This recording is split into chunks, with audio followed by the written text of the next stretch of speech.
you're aware of the issue I'm going to speak to you about. It's literally grave concern because of fatalities in numerous communities in Florida.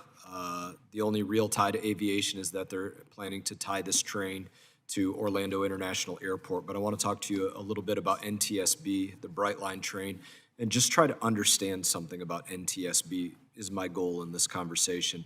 NTSB reserves its investigations for crashes where you can learn something new about transportation world, something unique is happening. I have a pretty correct understanding there? We have a specific statutory mandate, and on rail it involves a fatality or a serious injury. It includes grade crossings, but they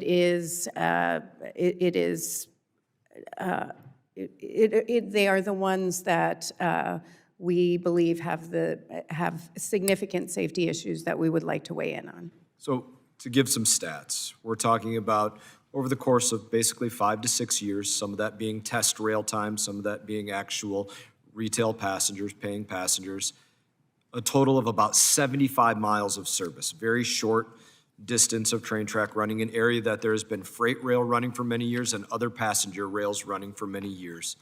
In 2022, 22 fatalities, 2021, 7 fatalities, 2020, another 7 fatalities, 2019, 28 fatalities, 2018, 7 fatalities, 2017, 2 fatalities.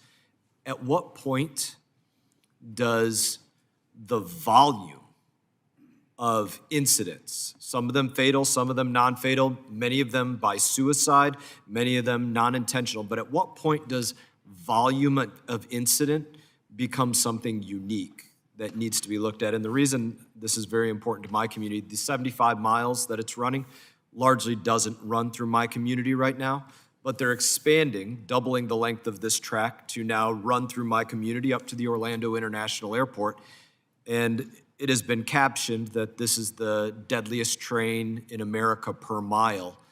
I don't want it to be the deadliest train in America per mile, but now also running through the breadth of my community and my community now having those statistics. So at what point does this become the amount of instances that we have there make it unique?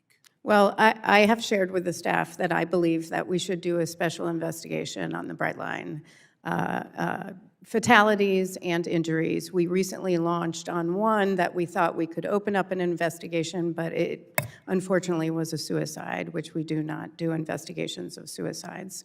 So we do continue to monitor safety on the line and work with FRA, who also has a responsibility to investigate those accidents as well. My understanding was there was I know the incident you're talking about, there's one that happened just a couple weeks prior to that one that was not a suicide. I think we made your staff aware of it. They were not tracking the incident.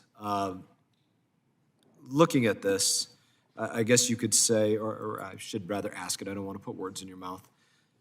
Is there anything in your opinion, as we look at this, to say that something has changed to indicate the statistics would be different in the expanded rail service? Has something changed to say that the stats will be different?